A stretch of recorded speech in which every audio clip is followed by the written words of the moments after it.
सध्या व्हायरल असलेल्या लिंगाच्या डोंगरावर सापडणारा हा खेकडा जगात फक्त याच लोकेशनला सापडतो बरं. तर हा खेकडा चिपळुणातील कुंभार्ली घाटात, हा रघुवीर घाटात, तर हा आंबोली घाटात.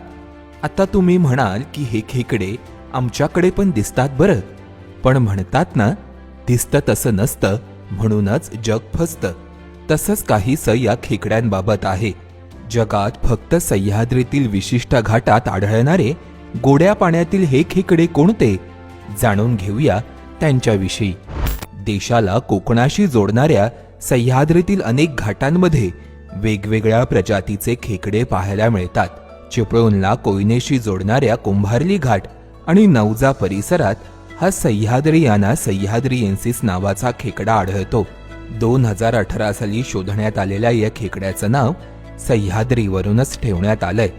या खेकड्याच्या ओळखीसाठी केवळ रंग किंवा आकार पुरेसा नसून शरीर रचनेतील सूक्ष्म वैशिष्ट्य, विशेषतः नराच्या जनेंद्रियाच्या बाह्य छिद्राची म्हणजेच गोनोपोरची रचना महत्वाची ठरते. त्यामुळे हा खेकडा आमच्याकडे मिळतो असे म्हणून चालणार नाही. मार्लेश्वर मंदिर आणि तिथल्या लिंगाच्या डोंगर परिसरातच खेकड्याची ही प्रदेशनिष्ठ प्रजात सापडते. म्हणून तिचं नाव या जागेच्या नावावरून गुबरनाटोरियाना मार्लेश्वरियन्सिस असं ठेवण्यात आलंय. 1.5 सेंटीमीटर आकाराचा हा खेकडा दिनचर आयुष्य जगतो. याशिवाय ताम्हिणी घाटात सह्याद्रियाना ताम्हिनियन्सिस, महाबळेश्वर घाटात सह्याद्रियाना इनोपिनाटा, किलारी घाटात सह्याद्रियाना पॅचिफेलिस, रघुवीर घाटात सह्याद्रियाना ठाकरी आणि आंबोलीमध्ये गुबरनाटोरियाना लॉंगिपेस या खेकड्यांच्या प्रजाती सापडतात. या खेकड्यांविषयीची सविस्तर माहिती MTB वाईल्ड लाईफ या आमच्या यूट्यूब चॅनलवर जाऊन नक्की पहा.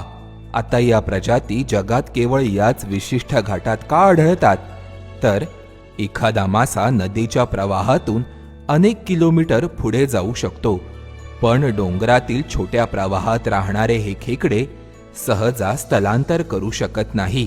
त्यामुळे 2 शेजारच्या घाटांमध्ये फक्त 10 ते 20 किलोमीटरचं अंतर असलं तरी त्यांच्यामध्ये योग्य अधिवास नसल्यास जीन फ्लो अत्यंत कमी होऊ शकतो.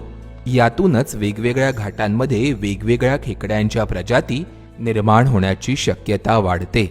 तुम्ही या खेकड्यांना काय म्हणता हे आम्हाला कमेंट करून नक्की कळवा. पाहत रहा आणि फॉलो करा MTB वाईल्ड लाईफ.